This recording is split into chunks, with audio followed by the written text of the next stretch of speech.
Israel की intelligence भांप नहीं पाई कि हमस इतना बड़ा अटैक तैयार कर रहा है। हमास ने एक तरह से जो हमला है 5,000 रॉकेट एक साथ फायर करने, ये इसराइल के लिए बहुत सरप्राइज वाला फैक्टर आ गया। इसराइल की ताकत अथाह ताकत है और उस ताकत के साथ वो पूरी तरीके से उनसे लड़ भी रहा है।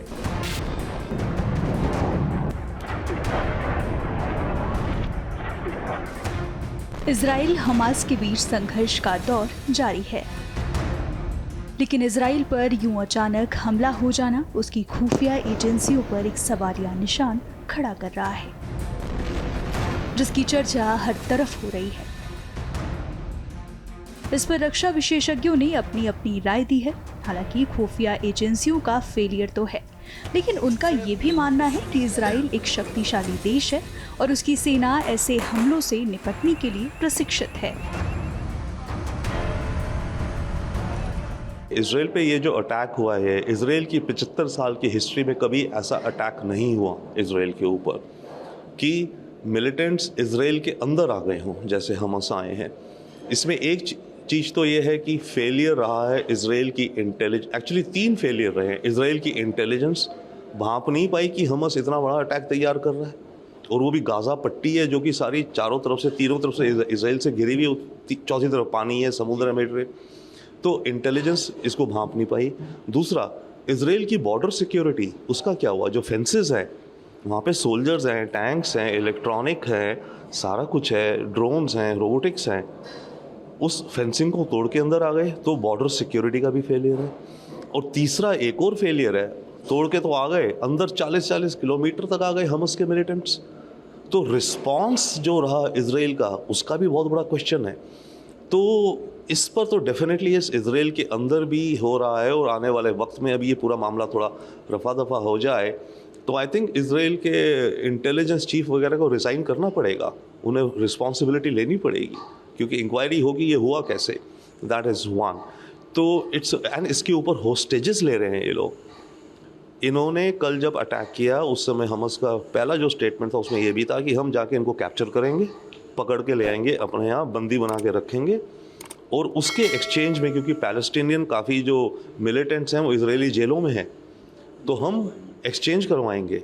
और अभी तक तो इसराइल का कभी 1 सोल्जर 2 सोल्जर इस तरह से पकड़े जाते थे, उनके एक्सचेंज में इसराइल कुछ पैलेस्टीनियन फिलिस्तीनी मिलिटेंट छोड़ देता था। 1 सोल्जर के लिए इसराइल ने 2005 में किडनैप हुआ था, 2010 तक 5 साल तक रहा था फिलिस्तीन के अंदर।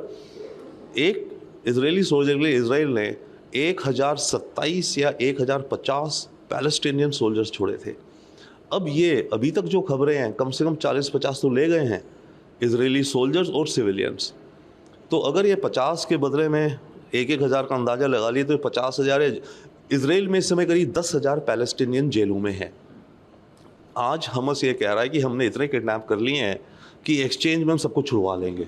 तो ये एक बहुत ही सोची समझी तकनीक और स्ट्रैटेजी है जो हमस ने अपनाई है। हमास ने एक तरह से जो हमला है 5,000 रॉकेट एक साथ फायर करने, ये इसराइल के लिए बहुत सरप्राइज वाला फैक्टर आ गया। और ये वाकई में कहीं ना कहीं बहुत बड़ा इंटेलिजेंस फेलियर रहा है। और जिस प्रकार से कैजुअलिटीज हो रही हैं, ये भी इसराइल बहुत सालों बाद इस तरह की कोई कार्रवाई इसराइल के साथ हुई है, क्योंकि इसराइल का जो इंटेलिजेंस सिस्टम है वो बहुत स्ट्रांग है। वो उस पर काफी डिपेंड करते हैं, उनको पता लग जाता है कहाँ बिल्डअप हो रहा है, कहाँ से उनका हमला हो सकता है, कहाँ से वो कुछ ना कुछ कार्रवाई होगी, उसका वो प्रोएक्टिव स्टैंड लेते हैं। क्योंकि इसराइल जमीन लूज नहीं कर सकता, वो कैजुअलिटी एक्सेप्ट नहीं कर सकते, वो अपने एक एक सिपाही के लिए 1,000 लोगों को छोड़ने के लिए तैयार रहते हैं।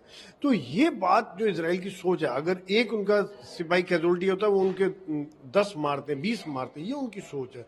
तो इस प्रकार से जो उनके ऊपर रॉकेट अटैक, साथ ही साथ जमीन, हवा, समुद्र, टनल, हर तरह से अंदर आके सेना के बेसिस पर सिविल इलाकों में, बिल्टअप एरिया में घुसना, तो ये वाकई में इसराइल के एक आज बहुत बड़ा चैलेंज है।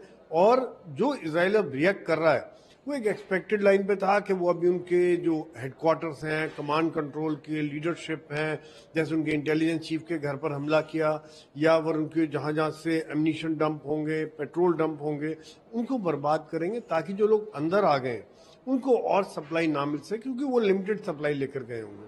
तो वो कितने देर तक लड़ेंगे? तो इसराइल की सेना ट्रेंड है, वहाँ का हर सिविलियन ट्रेंड होता है, आदमी महिलाएं, हर आदमी हथियार की ट्रेनिंग लिया होता है, हर आदमी एक सैनिक होता है। तो वो उनको इस तरह के हमलों का अंदेशा रहता है। पहले भी रॉकेट अटैक होते रहे, मिलिटेंट अटैक होते रहते हैं। तो ये बहुत जल्दी इसराइल रिकवर कर गया और आगे जो इनका जो हमला होगा, जो इनका काउंटर अटैक होगा, बदला लिया जाएगा, वो वाकई में बहुत खतरनाक होने वाला है, क्योंकि इसराइल ने इस तरह की कैजुअल्टी बहुत समय से नहीं देखी है। इसराइल की ताकत अथाह ताकत है और उस ताकत के साथ वो पूरी तरीके से लड़ भी रहा है और पूरी कोशिश होगी उसको कि इस मूवमेंट को दबा दे। और देखना यह है कि आगे क्या होता है। ये मेरा कहने का मतलब ये है कि ऐसा कई बार हो चुका है, इजरायली फोर्सेस अंदर भी गई हैं, दोबारा भी उनके ऊपर अटैक हुए हैं, मगर कोई नतीजा नहीं निकला। अब ये फिर इतना बड़ा ऑपरेशन हुआ, 250 के करीब इजरायलियों की भी हत्याएं हो गई हैं, बहुत से लोगों को इन्हीं ने बंदी बना लिया है, बहुत बड़ा इंटेलिजेंस फेलियर हो गया वहां पे। तो ये एक है, वो भी एक चिंता की बात है सभी के लिए। हमास के हमले से इजराइल में मरने वालों की संख्या 700 से अधिक हो गई है।